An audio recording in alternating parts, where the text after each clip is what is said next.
Assalamualaikum. Assalamualaikum. Hai, saya Hafiz. Hai, saya Arsyad. So, seperti biasa, Santai Chill akan membawa anda merasai pengalaman kisah misteri. Tepat pada pukul 12 malam. And then tiba-tiba Dia pun pegang tangan orang kat belakang.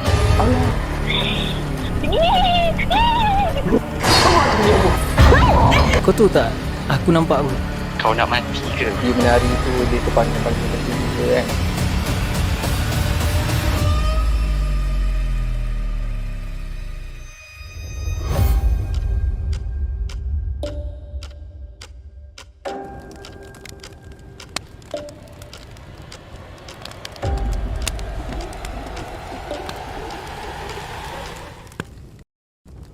Bismillahirrahmanirrahim.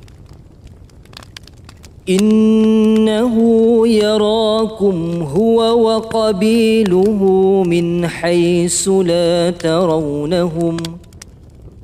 Inna ja'alna asy-syayatina awliya'a lilladhina la yu'minun.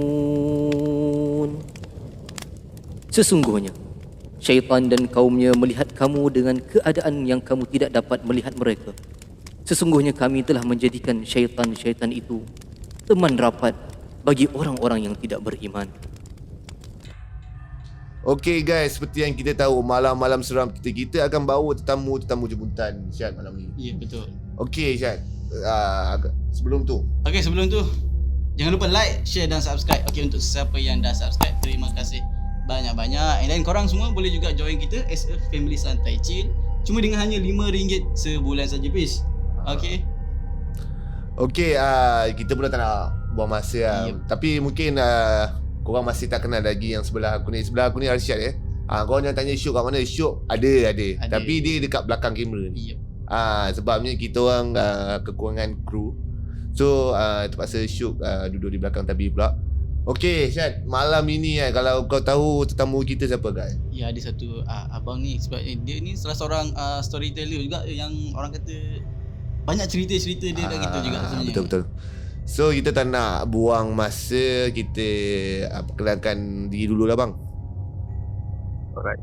Okay, Assalamualaikum warahmatullahi wabarakatuh. Assalamualaikum. First sekali saya nak ucapkan terima kasih lah kepada Hafiz dan juga Arsyad Ya, betul. Okay, sebelum ni sebab saya bersama dengan Syuk kan. Jadi Syuk dia ada dekat belakang takbir kan.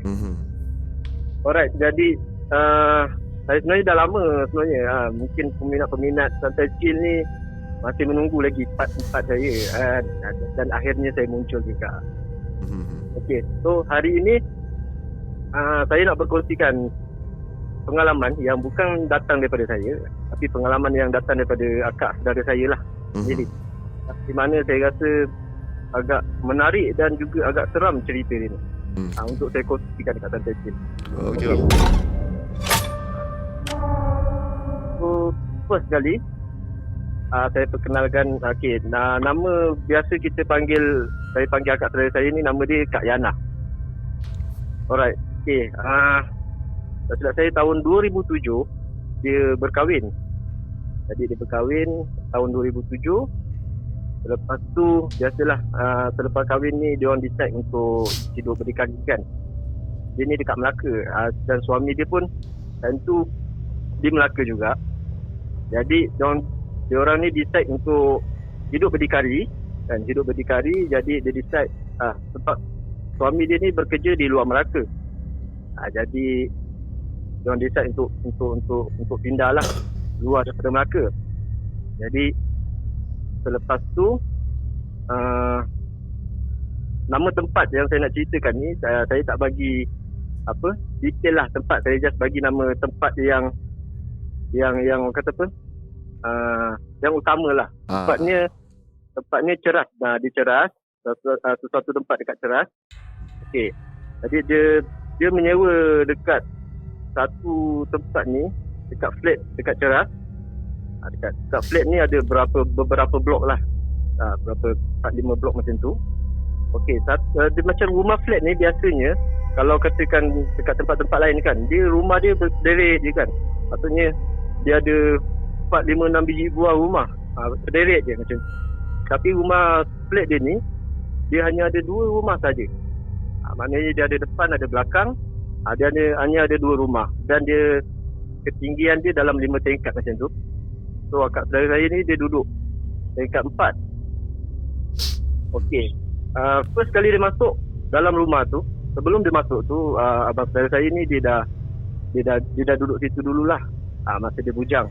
Jadi selepas dia berkahwin, dia pun bawa isteri dia untuk tinggal dekat situ lah. Jadi rutin pekerjaan dia ni, dia akan balik tak pernah awal. Kalau awal pun sekali-sekala je dia balik awal. Around dalam pukul 10 ke pukul 11 malam baru dia sampai rumah. Okay, jadi bila akak saudara saya masuk je rumah tu, mula dia tak tahulah apa cerita yang ada kat dalam rumah tu kan. Jadi biasalah bila kita masuk rumah baru, kita pun kemas rumah apa semua kan. Kat dalam rumah ni dia ada 3 bilik. Ada 2 bilik besar dan 1 bilik kecil. Okey. Satu bilik besar ni untuk tidur lah. Dan 1 bilik kecil ni dia gunakan untuk ruang solat lah. Jadi bilik tengah ni memang tak rusik. Maknanya bilik tengah ni adalah bilik untuk letak-letak barang. Macam kotak store lah. Kiranya macam store. Okey. Jadi akak saudara saya ni pun kemas rumah macam biasa. And then dia masuk dalam bilik nombor 2 ni kan. Dia kemas. Dia angkat, dia alih kotak. And then dia yang dia peliknya ada satu tanda X tau dekat bawah lantai. Tapi dia tak expect pun apa-apa, just dia kemas macam tu lah. Dan antara 3 bilik tu, bilik tengah tu tingkap dia ditutup pakai dawai besi. Jadi dia pun tak bertanya pun pada suami dia kan. Dia pun buat benda tu macam biasa je lah. And then selepas dia duduk dalam masa 1 minggu tu pun dia dah kena gangguan. Jadi sebelum dia kena gangguan tu, dia ada perasan dekat sekeliling rumah tu macam ada taburan labih hitam dengan garam tau. Maknanya pelindung lah kan. Tapi dia ni jenis dia tak bertanya pun pada suami dia. Sebab suami dia pun tak bercerita kan. Okay, jadi suami dia pun diam. Okay, dia pun buat tak tahu je lah. And then 1 minggu dia duduk macam tu. Rumah atas ni kosong, rumah tingkat 5 ni kosong. Dan tiap-tiap hari dia kata, tiap-tiap hari dia akan dengar orang main guli. Benda-benda tu yang dah biasa kita dengar. Saya pun pernah dengar sendiri kan. Maksudnya bila rumah atas ataupun macam kat asrama ke kita duduk, biasanya lah orang akan dengar guli, orang baling guli kan. Orang tarik meja, orang tarik kerusi. Lepas tu dengar orang berlari kan. Lepas tu dia pun bertanya suami dia. Dia kata, Pak, dekat rumah atas ni rumah kosong ke ada orang? Setiap hari dengar ada orang tarik meja, orang tarik kursi kan, orang main guli, orang lain-lain. Suami cakap atas ni memang kosong. Lepas tu suami dia cakap benda ni dah biasa dah. So buat tak tahu je lah kan. Okay, so dia expect okey lah. Sebab dia kata benda tu dah biasa, so dia pun buat tak tahu je.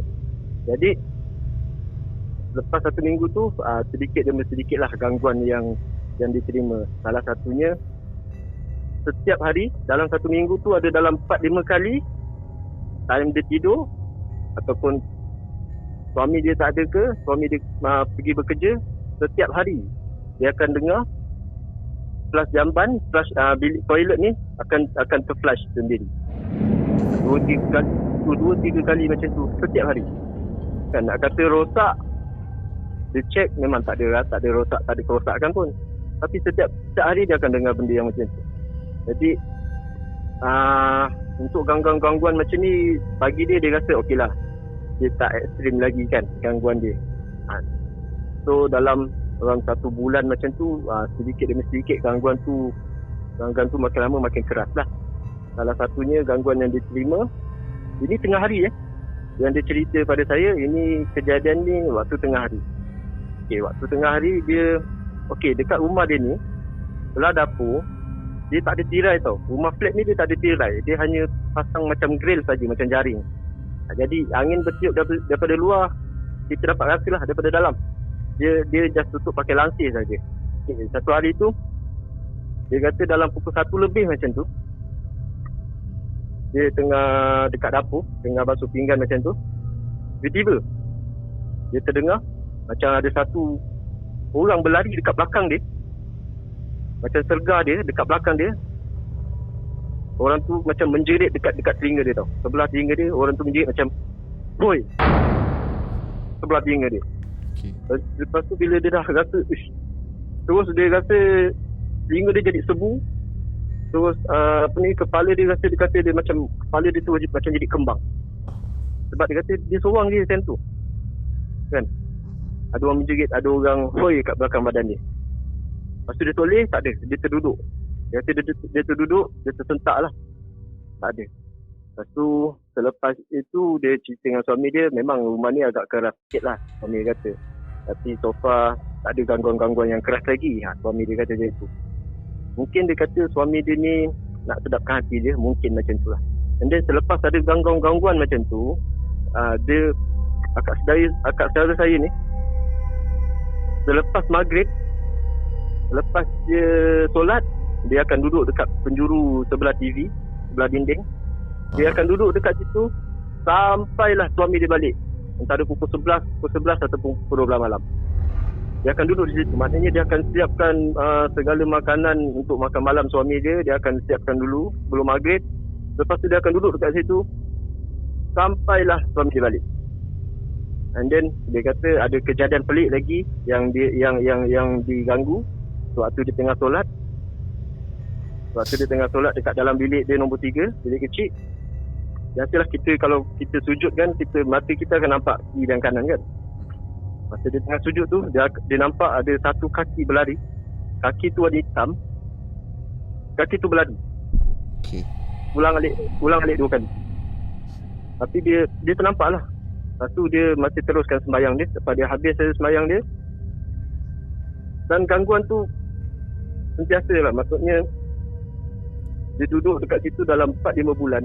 Dan benda tu sentiasa mengganggu. Dan setiap hari rutin dia akan tunggu suami dia akan balik pukul 11 dan pukul 10 atau pukul 11 malam macam tu.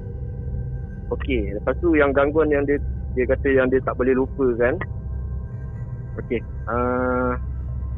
masa tu lepas maghrib ni dia pasang CD bacaan Yasin daripada arwah Ustaz asli daripada Robani kan.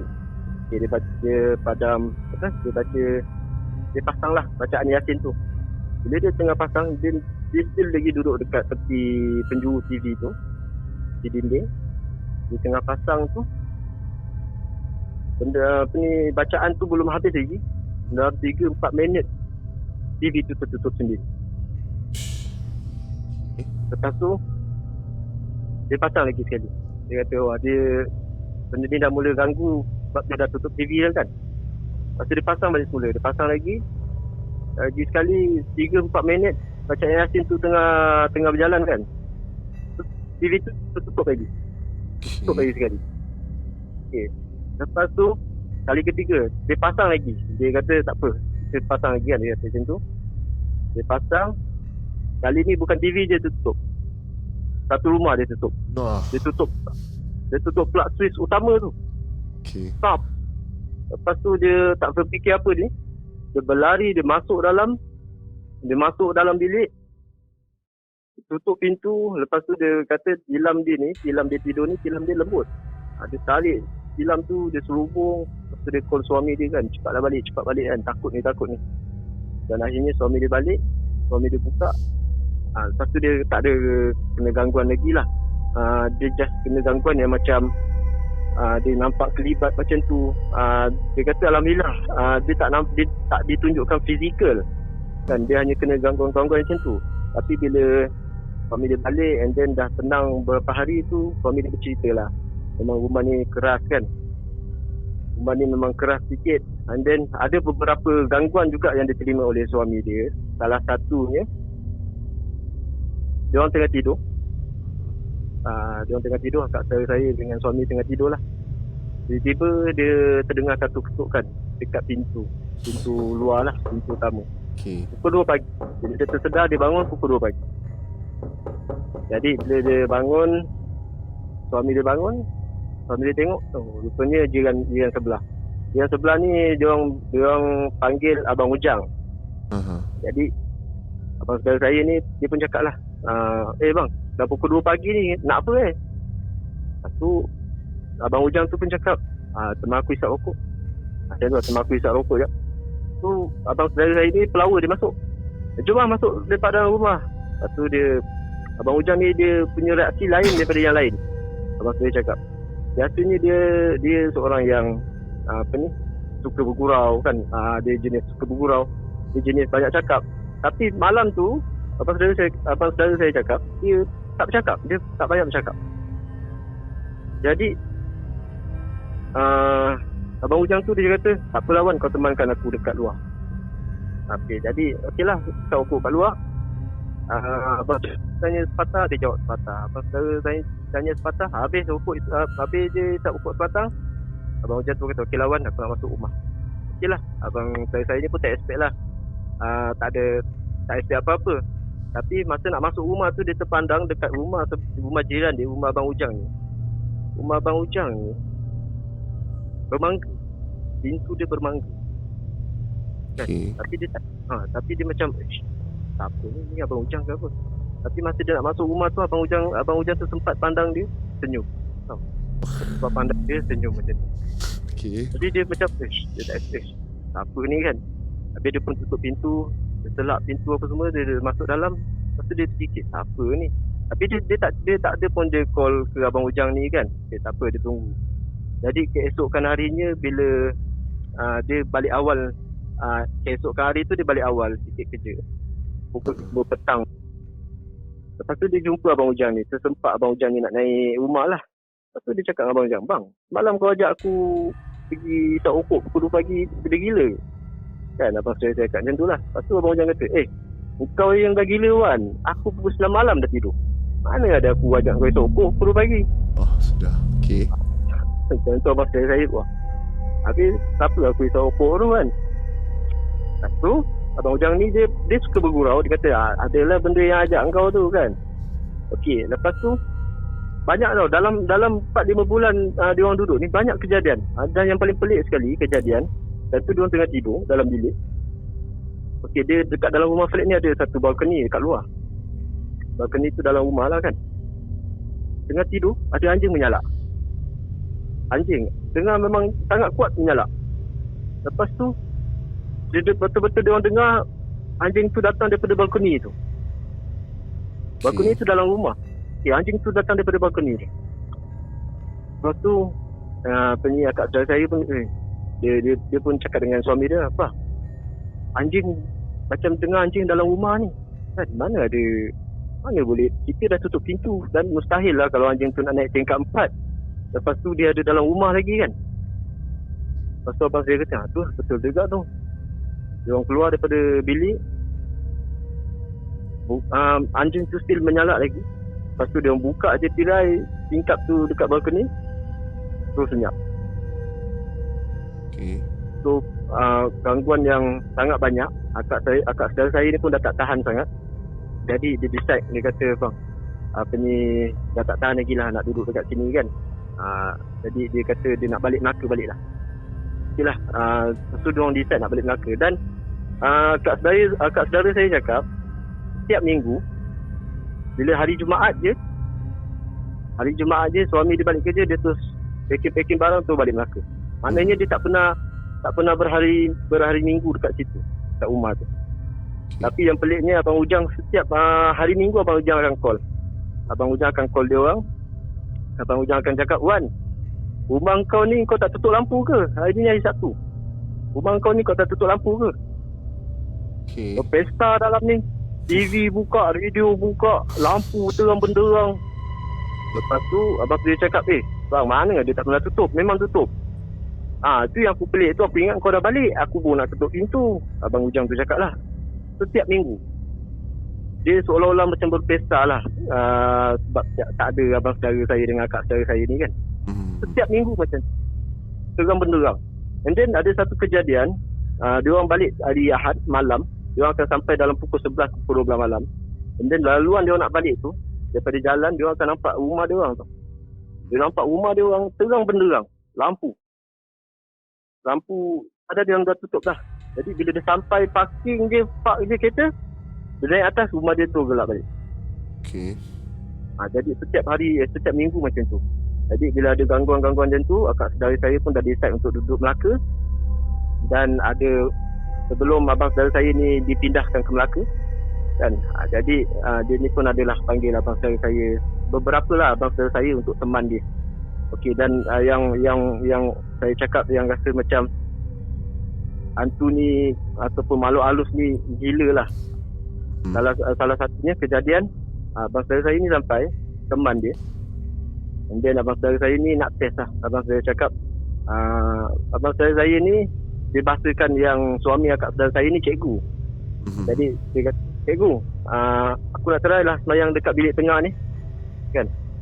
Okay, aku nak try lah semayang dekat bilik tengah ni. Cikgu kata, okay, kalau kau berani kau try lah. Time tu tengah hari lepas Zuhur macam tu, dia pun semayang.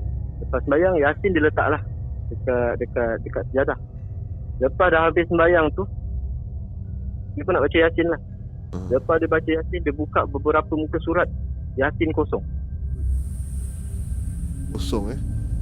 Kosong. Okay. Lepas tu dia tutup balik. Selawat kan, selawat dia kata. Lepas tu dia buka balik, kosong.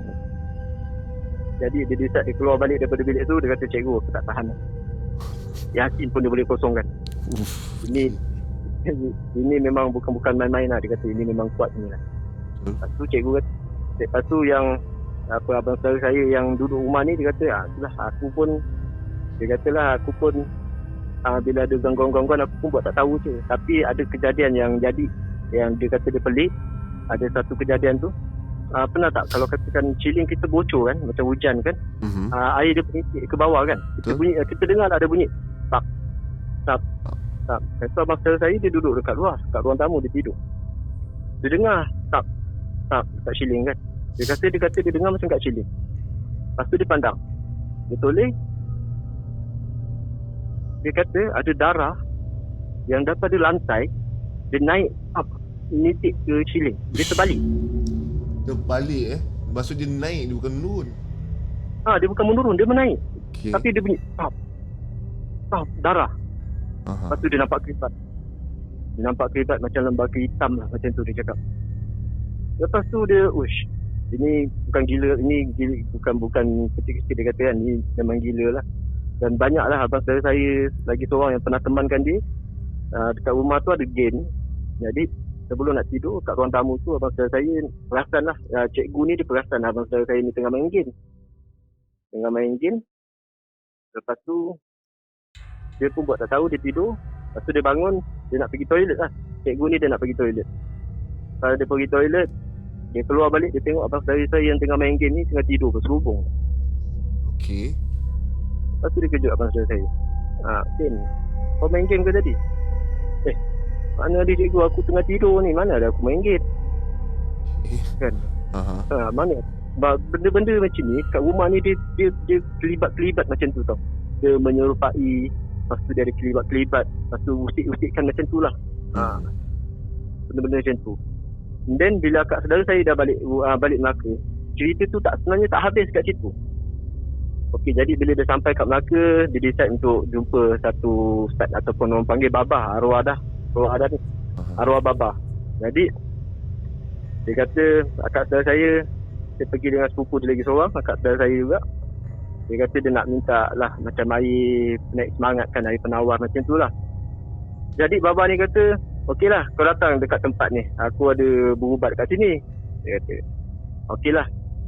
Kak Yana pun bersetuju dengan kakak saya ni pun, dia orang pun pergilah dekat rumah yang sakit. Babah ni dia tukang ubat lah. Jadi dapat sampai rumah ni, sakit babah ni dia stroke, lumpuh separuh badan.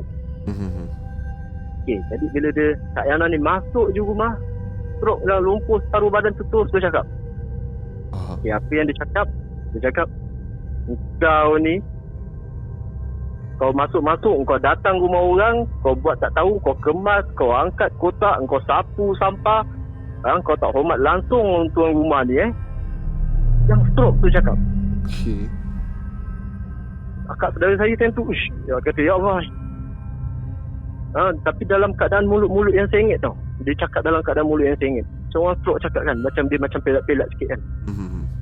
Dan saya terperanjat dah. Saya kata, bah, betul bah. Apa yang pesakit ni cakap ni semua saya dah buat dekat rumah tu. Semua saya dah buat. Jadi bila dah sampai Melaka, barulah terbongkar satu demi satu kejadian pelik dekat dalam rumah tu. Salah satunya sebelum kak saudara saya menyewa kat situ. Kak Ifah dia sebenarnya pernah duduk dekat situ. Okey, Kak Ifah dia pernah duduk dekat situ dan ada juga cerita kenapa tingkap tu ditutup pakai dawai. Okey, satu kejadian Kak Ifah dia duduk, setiap hari tingkap tu akan terbuka sendiri. Dan anak dia dalam bilik tengah tu akan menangis. Setiap hari. And then dia dah tutup pakai tali rapia ke, dia dah tutup pakai tali pun dia terbuka juga. Last sekali dia panggil ustaz untuk pagaran kat situ, tutup pakai dawai, barulah tak terbuka. Dan yang dia kata yang pelik lagi, kejadian rumah atas ni kosong. Dan tu dia Kak Ifah dia ni baru pindah lagi. Okay, jadi lokal blok tu, kunci ataupun barang dia termasuk kat dalam tingkat 5. Kat dalam lokal rumah tingkat 5 ni termasuk. Jadi pergilah dekat guard ataupun dekat management, dia kata nak minta kunci untuk tingkat 5 ni kan, lokal dia. Jadi yang management tu macam tak alert dia kan. Management ni cakap, pergilah naik atas minta dekat tuan rumah dia. Boleh dia kata macam. Jadi dia pun decide lah, dia orang tak tahu rumah tu kosong. Jadi bila sampai kat tingkat 5 tu, dia ketuk pintu kan, dia bagi salam, ketuk pintu. Lepas tu pintu tu terbuka.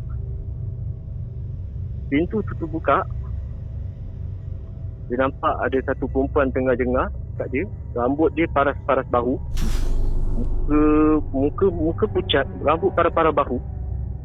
Lepas tu yang Kak Ifah dia ni cakap lah, cik minta maaf ganggu, saya nak ambil barang dekat lokal bawah, sebab saya punya barang dah termasuk dalam lokal rumah awak. Boleh tak saya nak ambil kunci tak?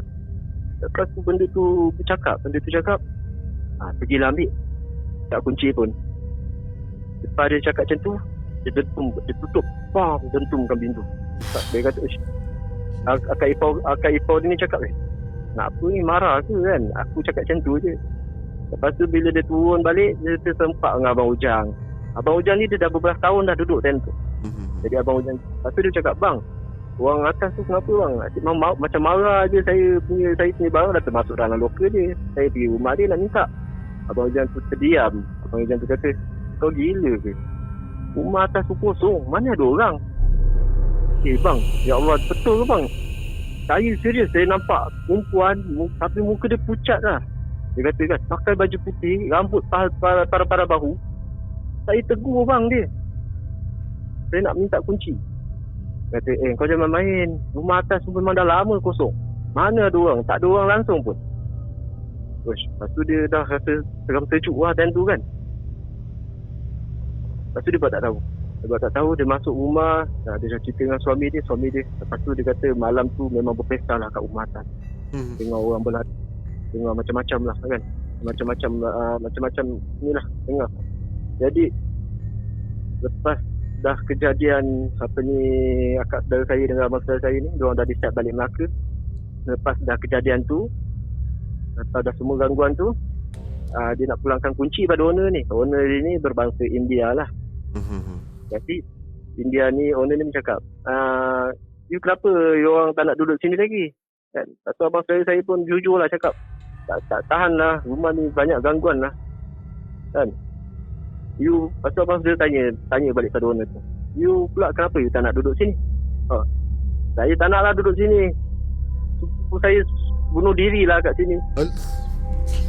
Rupanya dekat dalam bilik tengah tu, akak saudara saya masa baru sampai dia kemaskan rumah tu kan, dia kata dia ada nampak satu macam pelekat pangkah. Dekat situ lah, itulah tempat kejadian India tu bunuh diri. Kisahnya. Jadi itulah maknanya ada gangguan-gangguan. Dan saya difahamkan sehingga sekarang ni rumah tu tak pernah disewakan lagi. Dan sebenarnya di sekeliling taman flat tu sebenarnya banyak sangat cerita daripada jiran-jiran. Sebabnya flat ni dia bersebelahan dengan kubur lama. Dan pun ada cerita, berbagai-bagai cerita lah dekat situ. Jadi bila dia orang duduk dekat sini, akak saudara saya ni kan dia baru kahwin. Jadi dia nak rasalah kemanisan apa dia kata rumah tangga kan. Tapi bila dia ganggu macam ni, dia kata dia dah ferit lah untuk tinggal dekat situ. Ada lagi gangguan, tapi dia beberapa gangguan tapi dia tak ingat. Dia tak ingat macam tu lah dia cakap. Dia nak ceritakan pun dia dah tak ingat dah. Tapi banyaklah gangguan-gangguan yang macam tu lah yang diganggu terkena pada akak saudara saya dengan abang saudara saya. Okay. Satu cerita yang menarik bang Betul. So masa akak saudara abang ni pindah ke Melaka, benda tu ikut sekali tak? Maksudnya memanglah dia merasuk, maksudnya dia kacau tak family masa dia balik ke Melaka tu? Maksudnya setiap kali dia balik setiap minggu tu? Okey, dia kata masa dia setiap minggu dia balik Masa setiap minggu dia balik, dia kata dia sebab duduk dengan, bila dia balik tu masa tu dia duduk dengan family kat rumah mak dia kan. Jadi dia kata pernah pula ada, saya pun ada bertanya dengan dia kan, pernah ada kena kacau ke bila balik Melaka? Dia kata tak pernah pula. Tapi bila dia decide nak balik Melaka tu, nak pindah terus, benda tu masuk ke dalam tubuh pesakit. Macam tu lah, tubuh pesakit yang kena stroke. Lepas tu ada beberapa gangguan lah daripada jiran-jiran lain kan. Berdekatan juga dengan rumah mereka ni kan.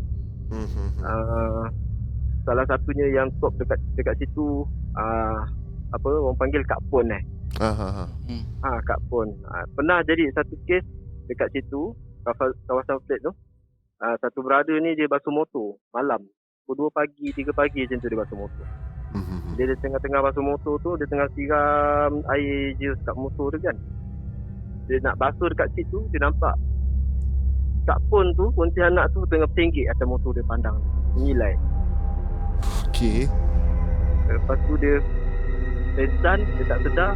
Pagi tu orang nak pergi kerja, orang taman tu kejut dia lah, orang flat tu kejut dia. Dia kata asal kau tidur kat sini kan, pukul 6 pagi macam tu. Baru dia pengsan pukul 6 pagi baru dia sedar, sebab orang kejut.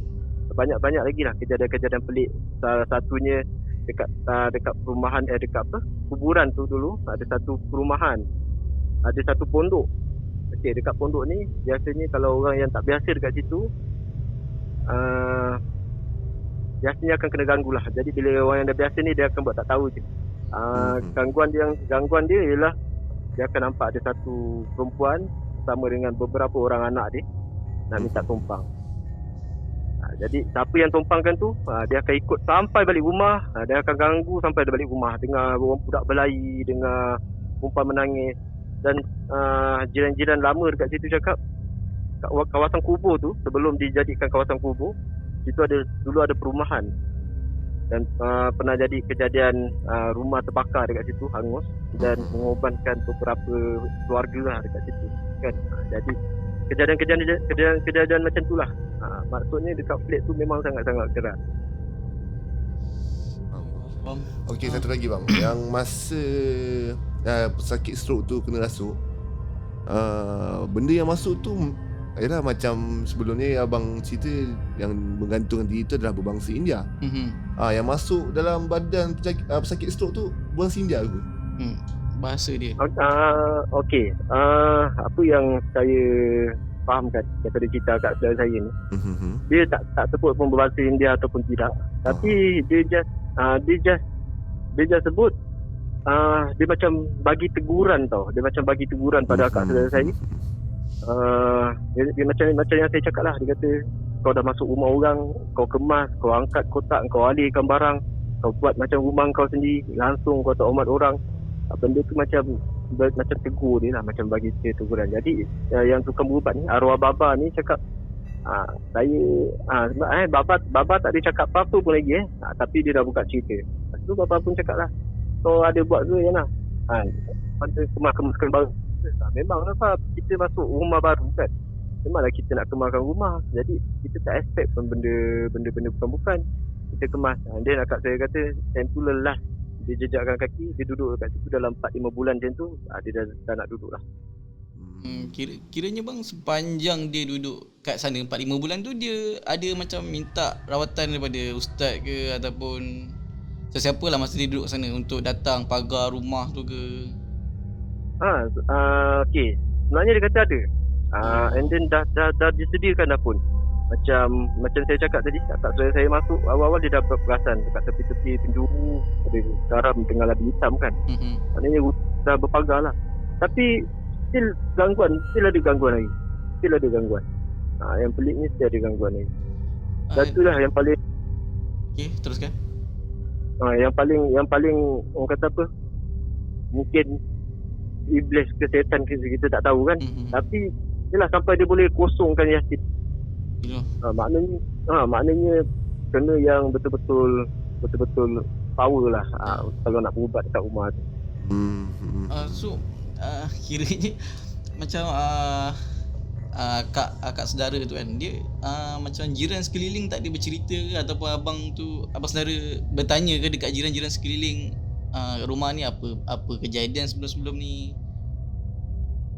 Tak benar. Macam diorang ni diorang just expect macam Abang Ujang ni kisah ni pengantin baru kan. Jadi dia tak naklah cerita yang benda bukan-bukan. Tapi dia kata dia memang tahulah. Lepas diorang dah pindah tu, Abang Ujang ni buka banyak sangat cerita. Kejadian macam ni, kejadian macam tu kan. Abang tak nak cerita pada korang ni sebab yelah, takut nanti korang dah lah baru kahwin, baru duduk sini, nanti korang dah takut kan. Tapi Abang Ujang kata, Abang Ujang pun pesan sebab tak tahu je lah benda tu kalau dia dah melampaui batas gangguan dia kan, sampai dia berbentuk ataupun fizikal ke, maknanya kita dah kena buat something lah, dia kata kan. Tapi dia setakat dia kacau gangguan yang macam-macam macam tu kan, yang belum lagi ke arah orang kata apa, ke arah yang menakutkan lagi, tak apa buat tak tahu je. Sebab biasalah gangguan ni kita kacau tempat dia, dia tak suka tu yang dia nak halau tu kan. Okey, sampai sini saja cerita kisah seram yang aku rasa kisah yang yalah kan, pengajaran yang kita boleh dapat kat sini. Setiap kali kita masuk rumah baru, rumah kosong ke rumah sewa ke atau rumah baru dibina ke kan, memang kita digalakkan orang kata azan buat kenduri semua. Yes, bagi salam sebagai macam sebelum ni cerita Siam pun sama juga kan. Masuk rumah pun kita pun kena ada adab dia. Macam Dan satu lagi tip, kalau boleh nak pindah ataupun nak sewa satu kawasan yang baru tu, kita tanya orang sekeliling tu lah. Macam ni tiba-tiba dapat tahu ada orang gantung diri kan. Oi, kalau kena tanya penyewa yang sebelum tu lah kan, sebab apa dia pindah. Tanya owner ada masalah tak rumah ni. Okey, Abang Syamil ada nasihat lah untuk penonton pula. Hari ni tak pandai nak bagi nasihat sebenarnya kan. Okay. Tapi apa yang saya boleh cakap kan, bukan nasihat lah. Maksud saya sebelum ni yang saya pernah cakap kan, apa yang kita dapat, apa yang kita ini tu adalah pengalaman kan. Dan pengalaman tu tak semua orang dapat. Jadi apabila pengalaman yang kita dapat tu, daripada pengalaman tu lah kita dapat dengar bermacam-macam pengalaman. Jadi barulah kita tahu kan, cerita macam ni, cerita macam ni. So yang ada pengalaman tu simpan ataupun kongsikan lah. Macam tu lah. Itu saja. Itu dah nasihat pada Abang Syahmi kepada korang semua. Yep. Okey, rasanya sampai sini saja kisah seram Abang Syahmi itu lah kan. Betul. So macam biasa bis, jangan lupa like, share dan subscribe. Dan korang juga boleh komen dekat bawah kalau korang ada apa-apa input tambahan nak bagi kat kami. Okey, macam biasa, jumpa di lain video nanti. Bye-bye.